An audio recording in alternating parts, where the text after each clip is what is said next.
رسول اللہ صلی اللہ علیہ وسلم صفیہ رضی اللہ تعالیٰ عنہ اپنے اونٹ سے اتری، وہ جو ایک کمرہ سا حجرہ سا تھا، اور نیچے یوں گھٹنا رکھا کہ آپ میرے گھٹنے کے اوپر پاؤں رکھیں گے۔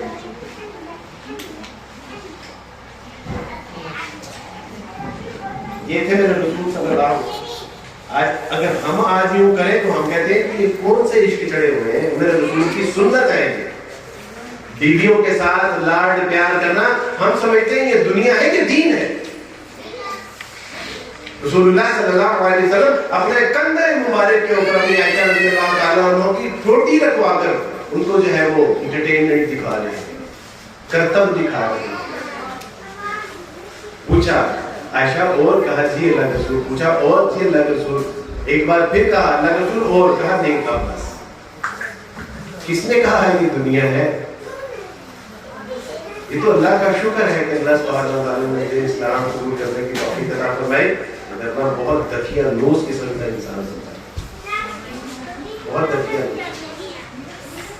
اور میری بہنیں بیٹیاں بھی جو آج اللہ اس کے رسول صلی اللہ علیہ وسلم سے دین سے نکلنے میں اپنے لیے عافیت سمجھ رہی ہیں، ذلت اور رسوائی کو مقدر بن سکتا ہے، اسلام سے نکلنے یعنی پردہ، حجاب، نقاب اپنی عزت، اپنی عصمت گنوانے کے مترادف ہے۔ اس میں یعنی آپ ماڈرنزم میں جا رہی ہیں۔ اگر بے پردگی ماڈرنزم ہے، اگر چست لباس اور مختصر لباس ہی ماڈرنزم ہے، تو پھر جانور سب سے زیادہ ماڈرنزم ہے، کیونکہ وہ ماڈرن ہے کیونکہ وہ کوئی لباس نہیں پہنتے۔ ایک عورت نے صرف اسی لیے اسلام قبول کر لیا تھا، اس نے کہا کہ میں نے صرف اسلام میں پردے کی وجہ سے اسلام کو جو تصور پردہ ہے، جو ایک کانسیپٹ، ایک کور کرنے کا ایک کانسیپٹ ہے، میں نے کہا کہ اس کائنات میں جتنی قیمتی اور لذیذ اور نفیس چیزیں ہیں ان کو تو سنبھال کے اور محفوظ اور ڈھانپ کے رکھا جاتا ہے۔ اگر اسلام نے عورت کو ڈھانپنے کا حکم دیا ہے، اس کا مطلب ہے کہ اسلام نے عورت کو ایک مقام و مرتبے سے سرفراز کیا۔ ہم سمجھتے ہیں کہ پردہ مصیبت ہے۔ میں نے استاد سے پوچھا کہ استاد جی پردہ مصیبت ہے؟ استاد جی نے کہا کہ پردہ تو عزت اور عصمت کو محفوظ کرنے کا ذریعہ ہے، یہ مصیبت کیسے ہو سکتی ہے؟ یہ تو حوث زدہ نگاہوں سے بچنے کا ایک ذریعہ ہے، یہ مصیبت کیسے ہو سکتی ہے؟ ایک بچی نے مجھے کہا کہ عبدالواجد بھائی میں نے اپنے برقعے میں she was a new Muslim، اور کہا کہ میرے بازو، میرے عبائے کا جو بازو ہے اس میں نے الاسٹک پہنا ہے۔ تو میں نے کہا کہ وہ کیوں پہنا ہے؟ تو کہنے لگی کہ ایک بار میں سفر کر رہی تھی اور میں نے بس میں اوپر جو راڈ ہوتا ہے اس کو پکڑا تو میرے بازو سے وہ کپڑا تھوڑا سا سرک گیا، تو مجھے حیا آئی کہ اللہ اور اس کے رسول صلی اللہ علیہ وسلم کا جب سامنا ہوگا تو انہوں نے جو حکم دیا ہے کہ اپنے آپ کو ڈھانپ کے رکھو، تو میں اس روز کیا ان کو جواب دوں گی کہ ایک دن سفر کے دوران میری کلائی ننگی ہو گئی تھی، اس لیے عبدالواجد بھائی میں نے اپنے ہاتھ میں الاسٹک پہن لیا تاکہ یہ بازو نیچے ہو۔ ایک نیو مسلم بچی خنسا، میں نے کہا گرمی میں تم اتنا عبایا پہنا ہوا ہے اور گلوز بھی پہنے ہوئے ہیں، سوکس بھی پہنی ہوئی ہیں، بس آج آپ کی آنکھیں نظر آ رہی تھی اس کی، تو میں نے کہا کہ گرمی نہیں لگتی؟ تو کہتی عبدالواجد بھائی لگتی ہے لیکن دوزخ کی، یہ اسی کی وجہ سے تو پہننا ہوگا۔ عبدالواجد بھائی دوزخ کی گرمی کا جب میں تصور کرتی ہوں تو اس کی آگے تو یہ گرمی کوئی چیز ہی نہیں ہے عبدالواجد بھائی، اس لیے اپنے آپ کو لپیٹ کے اور سمیٹ کے رکھا ہوا۔ جو دین اسلام جس کو ہم نے وہ گرانٹیڈ سمجھا ہوا ہے کہ ہم مسلمان ہیں، ہمارا حق ہے، ہم ہی جنت میں جائیں گے، نہیں میرے دوستوں بھائیوں کو جو بھی کوئی مسلمان بلرزم کے دانا مشکلات لا ادارہ اقبال سے when I say I'm a Muslim تو میری روح کانپ جاتی ہے، کیونکہ میں جانتا ہوں ایک مسلمان ہونے کے تقاضے کیا ہیں، ذمہ داریاں کیا ہیں۔ ہم نے سمجھا کہ بس اگر اسلام ہے تو اللہ لا خیر۔ صحابہ اکرام اشہد اللہ الہ الا اللہ اشہد ان محمد رسول اللہ پڑھے تو ان کے اوپر مصیبتوں کے پہاڑ توڑ دیے جائیں، اور ہم جب کہیں کہ اشہد اللہ الہ الا اللہ محمد رسول اللہ تو ہمیں ہار کا نائز ہے، ہاؤ اٹس پاسبل۔ یہ نہیں ہو سکتا. اگر ہم چاہتے ہیں کہ یہاں بھی تجارت ہو، آخرت میں بھی تجارت ہو، اللہ کے یہاں مال بھی جمع ہو، تو پھر میرے دوستو بھائی بزرگوں، آج ہمیں ڈسپلین کے ساتھ چلنا پڑے گا. آج ڈسپلین ہونا پڑے گا. جو انہوں نے ڈسپلین دکھانا تھا، سمجھانا تھا، بتانا تھا، آگے پہنچانا تھا، سب سے زیادہ انڈسپلینڈ آج وہی ہے. سب سے زیادہ انڈسپلینڈ وہی ہے. رسول اللہ صلی اللہ علیہ وسلم تو ہمیں ذلت اور رسوائی سے نکالنے کے لیے آئے، دنیا اور آخرت کی عزت عطا فرمانے کے لیے آئے. ہماری کچھ بہنیں باہر سے آئیں، ساری کی ساری نیو مسلم تھی. لاہور کی ایک بہت بڑی یونیورسٹی میں جب ان کا جانا ہوا تو انہوں نے جب امت مسلمہ کی نوجوان بیٹیوں کی وہاں حالت زار دیکھی تو وہ چیخ ہو گئی، تو کہنے پر مجبور ہو گئی کہ ہم جس گندی تہذیب کو تھوک کے آ رہی ہیں، افسوس کہ ہماری بہنیں بیٹیاں اسی تہذیب کو چاٹ رہی ہیں. تو اللہ کی بندیوں، اس گندی ننگی اس آوارہ تہذیب سے تو ہم جان چھڑا کے آئے ہیں. ہمیں تو اسلام بطور نعمت میسر آیا ہے، ہم تو اس کی دعوت و تبلیغ کے لیے آئے گی کہ آپ سے سیکھیں کہ پوری دنیا میں اس اسلام کو کیسے پہنچانا ہے. یہاں آ کے دیکھا آپ تو اسی ننگی گندی اور گھٹیا تہذیب کو چاٹ رہے ہیں. آپ اسی تہذیب کے پیچھے پڑ گئے. میرے ابا کہتے ہیں کہ یار تم ہمیں تو یہ کہتے ہو کہ اسلام بہت اچھا، سچا، پکا دین ہے، یہ بہت خوبصورت دین ہے، اور اس میں ایک اللہ کے سوا نہ ہم کسی کو مانتے ہیں نہ کسی سے مانگتے ہیں.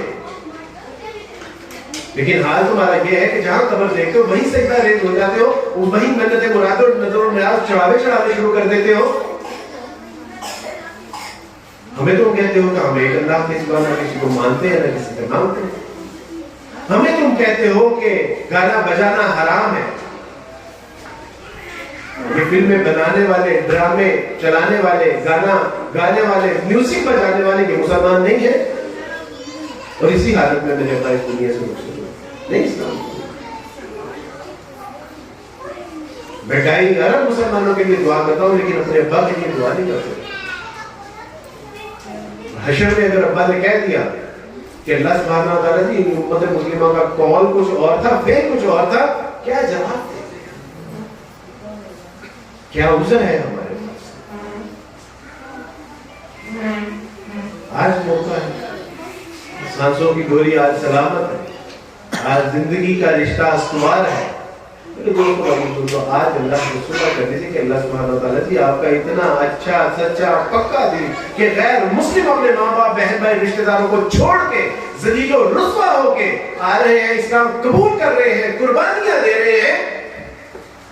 غیر مسلم تو آ رہے ہیں، لیکن مسلمانوں کو کیا ہو گیا؟ بچپن کی محبت. آج کے نوجوانوں کا مسئلہ کہ جی لڑکی محبت ہے، کس طرح چھوڑے؟ بچپن کی محبت.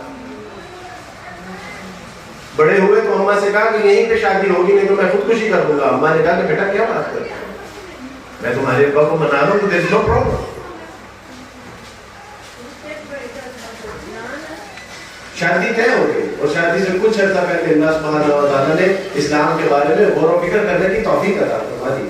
میں نے اپنی ہونے والی اہلیہ سے، فیانسی سے کہا کہ میں اسلام قبول کر دوں گا. اگر آپ اسلام قبول کر لیں گی تو ویل اینڈ گڈ، ادروائز اسلام میں یہ آپشن ہے کہ اہل کتاب کو اپنے پاس رکھ سکتے ہیں، یعنی نکاح میں. تو اس نے کہا کہ آپ نے کیسے سوچ لیا کہ میں اسلام قبول کروں؟ میں نے کہا اس لیے کہ ہم بچپن سے ایک ساتھی کزن تھے، پلے بڑے اکٹھے، ہم بڑے ہوئے، اور اس لیے مجھے کہ جو میرا دین ہوگا تمہارا بھی اس کا نو کمپرومائز اباؤٹ ریلیشن. تم نے کیسے سوچ لی؟ اس نے کہا کہ کان کھول کے میری بات سنو، کان کھول کے میری بات سنو کہ you have just one option, اللہ یا میں، اسلام یا میں. ایک لمحے کے لیے میں نے سوچا کہ اللہ کا وحدہ لا شریک ہے، اس کو تو کسی نے نہیں بنایا، لیکن اس کو اور اس جیسی خواتین کو تو اللہ نے بے شمار بنایا ہے۔ تو میں نے اسے کہا کہ اللہ، جب پیچھے مڑ کے دیکھا تو وہ جا چکی۔ میری امی ابا نے کہا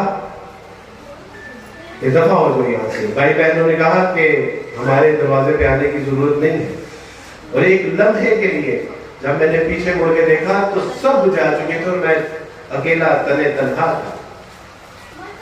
لیکن دوسرے ہی لمحے جب میں نے آگے دیکھا تو آگے اللہ تھا، رسول اللہ تھا، کتاب اللہ تھی، اور امت مسلمہ کے بہترین لوگ اللہ سبحانہ وتعالیٰ نے میرے استقبال کے لیے کھڑے کیے۔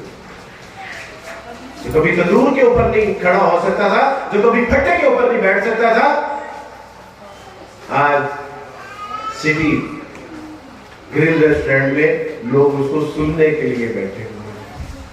کس کے سبب سے؟ اسلام کے سبب سے۔ اس کے لیے قربانیاں دینی پڑیں گی، اور اسلام قربانیوں کا دین ہے۔ اللہ کی قسم یہ قربانیوں کا۔ رسول اللہ نے جب کلمہ توحید بلند کیا تو بیٹیوں کو طلاقیں ہو گئی، محبوب شہر سے نکال دیا، راستے میں کانٹے بچھائے گئے، اونچڑیاں ڈالی، اور جب رسول اللہ ہجرت بھی کر کے تو مدینے پر چڑھائی کر دی، چین سے نہیں بیٹھنے دیا۔ کبھی سمیہ رضی اللہ تعالیٰ عنہ کو شہید کیا جاتا ہے، کبھی بلال کو ریت کے اوپر گھسیٹا جاتا ہے، کبھی خباب بن عرط کو آگ کے اوپر جلایا جاتا ہے، کبھی جو ہے وہ اہل یاسر کے ساتھ جو ہے وہ ظلم و زیادتیاں کی جاتی ہے۔ یہ تو قربانیوں کا دین ہے، یہ تو کبھی بھی سیج کا جو ہے وہ سامان نہیں، یہ تو کبھی بھی ٹرے میں رکھ کے نہیں ہمارے پاس آیا۔ آج جب اسلام کے لیے ہمیں گاڑی رکھنی پڑتی ہے تو ہمیں موت نظر آتی ہے۔ آج اسلام کے لیے اگر جو ہے وہ عبایا کرنا پڑتا ہے ہمیں موت نظر آتی ہے۔ ایک عورت جس نے ہمارے یہاں آ کے اسلام قبول کیا، اسلام قبول کرنے کے بعد جب کورٹ میں گئے، جج نے کہا کہ I have no objection، یہ آپ کی بیٹی ہے، اس نے اسلام قبول کیا ہے، آپ کے ساتھ جانا چاہتی ہے، میں اسے نہیں روکوں گا، لیکن یہ نہیں جانا چاہتی تو اس کو کوئی یہاں سے لے کے نہیں جا سکتا۔ اس کی ماں نے اس کے آگے ہاتھ جوڑے، میں بالکل 6 فٹ کے فاصلے پہ کھڑا تھا، اور میں نے کہا کہ اب گئی۔ اس کی ماں نے اس کے ہاتھ جوڑے، اس کے پیر پکڑے اور کہا کہ بیٹی پلٹ آؤ، واپس آؤ۔ اس نے کہا کہ اماں، اللہ اور اس کے رسول صلی اللہ علیہ وسلم کے بارے میں کوئی توقع نہیں، مجھے ایک دن اللہ کا سامنا کرنا ہے، اور میرے پاس متائے توحید ہی ہے، بس یہ توحید اس کو تو مجھ سے نہ چھینو، تم تو ماں ہو میری، تم تو مجھے واسطے وسیلے نہ۔ اس دن مجھے پتا چلا کہ استقامت کیا ہوتی ہے۔ ایک بچی صبح کال آئی کہ عبد الواجد میں میرے بیٹے کا ایکسیڈنٹ ہو گیا ہے، وہ انتقال کر گیا ہے، میں اس کا چہرہ دیکھنا چاہتی ہوں۔ اس نے اسلام قبول کیا تھا، شوہر نے 3 بچے چھین لیے اور کہا کہ خبردار آئندہ کے بعد بچوں کی طرف دیکھنے کی کوشش کی۔ کہتے ہیں جانا چاہتی ہوں، لیکن ماں باپ، بہن بھائی اور خاوند نے کہا ہے کہ خبردار یہاں آؤ گی تو گولی مار دیں۔ خیر گئے پولیس تھانے، ہم نے انفارم کیا، پولیس کی بھاری نفری میں جب ہم گئے تو اسلام کی اس بیٹی نے سڑک کے اوپر اپنے بیٹے کا کچلا ہوا سر دیکھا تو زاروں پکار ہوا، اور دوسرے بچے جب اس کی طرف بڑھے تو بچوں کو پیچھے کھینچ لیا، خبردار ماں سے ملے۔ میں نے کہا کہ ہنسا کیا کہتے ہو؟ کہا کہ عبدالواجد بھائی یہ تو ایک بیٹا تھا، درجن بھی اللہ نے دیے ہوتے تو اللہ کی راہ میں قربان کر دیتی، لیکن دین کے بارے میں سوچا نہیں کرتی۔ میں اللہ کے رسول صلی اللہ علیہ وسلم کی سنت پہ محبت کے دعوے ہیں، عشق رسول ہونے کا جو ہے وہ دعویٰ ہے، لیکن طرز زندگی رسول اللہ صلی اللہ علیہ وسلم نہیں۔ یہ نعمت ہے بہت بڑی، اور ایسا نہ ہو کہ یہ نعمت ہم سے چھین جائے، کیونکہ اللہ کی سنت ہے کہ جو اس کی قدر نہیں کرتے اللہ ان سے وہ نعمتیں چھین لیتے ہیں۔ آج سے عہد کیجیے، آج سے وعدہ کیجیے، آج سے ارادہ کیجیے۔ ہماری بہنیں بیٹیاں شکایت کرتی ہیں کہ آج کا مرد ٹھیک نہیں ہے. میں ان سے کہتا ہوں کہ آپ کی گود میں جو بچے ہیں ان کی ایسی تربیت کیجئے کہ آنے والے 20 سالوں میں عورت یہ شکایت نہ کرے کہ آج کا مرد ٹھیک نہیں ہے. ہم سے غلطیاں ہوئی ہیں, ٹھیک ہے, ہم نہیں بچوں کی تربیت کر سکے, لیکن آپ کی گود میں جو بچے ہیں ان کی ایسی تربیت کیجئے کہ آنے والے 20 سالوں میں کوئی عورت یہ نہ کہے کہ بچے کی تربیت ٹھیک ہے. اسلام نے تو ہمیں بتا دیا, سمجھا دیا, دکھا دیا, سلجھا دیا اور بتا دیا کہ اگر اس کے مطابق زندگیاں بسر کرو گے تو اللہ کی جنتیں ہیں, اللہ کا دیدار ہے, رسول اللہ صلی اللہ علیہ وسلم استقبال کریں گے حوض کوثر کے اوپر, انبیاء علیہ السلام کا پڑوس میسر آئے گا, صحابہ کے محلے ہوں گے, نیک صالحین اور شہداء کی گلیاں ہوں گی. اگر آج بھی ہم اس کی طرف نہ لپکے تو میرے دوستوں, میرے اللہ کا تو کوئی کچھ نہیں, دین اسلام میں تو کوئی غلطی نہیں, اس میں تو نقص نہیں نکالے گا. ہم سے پوچھے کہ یہ دین کی کیا قدر ہے, جنہوں نے اپنے ماں باپ, بہن بھائی, رشتے دار سب مالو متاع اور اگر اس سے زیادہ بھی قربانی دینی پڑتی تو اللہ کی قسم ہم ڈرے گے, لیکن لا یکلف اللہ نفسا الا وسعہا, اللہ کسی جان پہ اس کی برداشت سے زیادہ بوجھ نہیں ہے. میں آخر پہ اپنے بھائیوں کے لیے پھر دعا کرتا ہوں کہ اللہ سبحانہ وتعالیٰ ان کی جان, مال, عزت, علم, اہل و عیال اور ان کے اس کاروبار میں خوب برکتیں عطا فرمائے. اور اسلام ڈائٹنگ سے منع نہیں کرتا, اسلام اچھی ڈائٹنگ سے بھی منع نہیں کرتا, اسلام مخلوط نظام سے منع کرتا ہے, گانے بجانے سے منع کرتا ہے, ذخیرہ اندوزی سے منع کرتا ہے, اسراف اور تفریط سے منع کرتا ہے. ان چیزوں کا خیال رکھیں اور اللہ سبحانہ وتعالیٰ کے حضور نیت کر لیں کہ اللہ یہ ریسٹورنٹ بھوکوں کو کھانا کھلانے کی نیت سے چلا رہے ہیں. رزق تو اللہ سبحانہ وتعالیٰ دیں گے, پیسوں کو دیں گے, لیکن اجر و ثواب کا سلسلہ جاری ساری رہی ہے. اللہ سبحانہ وتعالیٰ سے دعا ہے کہ اللہ سبحانہ وتعالیٰ ہمارے یہاں پہ آنا اور بیٹھنا, سننا, سنانا اللہ اپنی بارگاہ الہی کے قبول و منظور فرمائے. وآخر دعوانا الحمدللہ.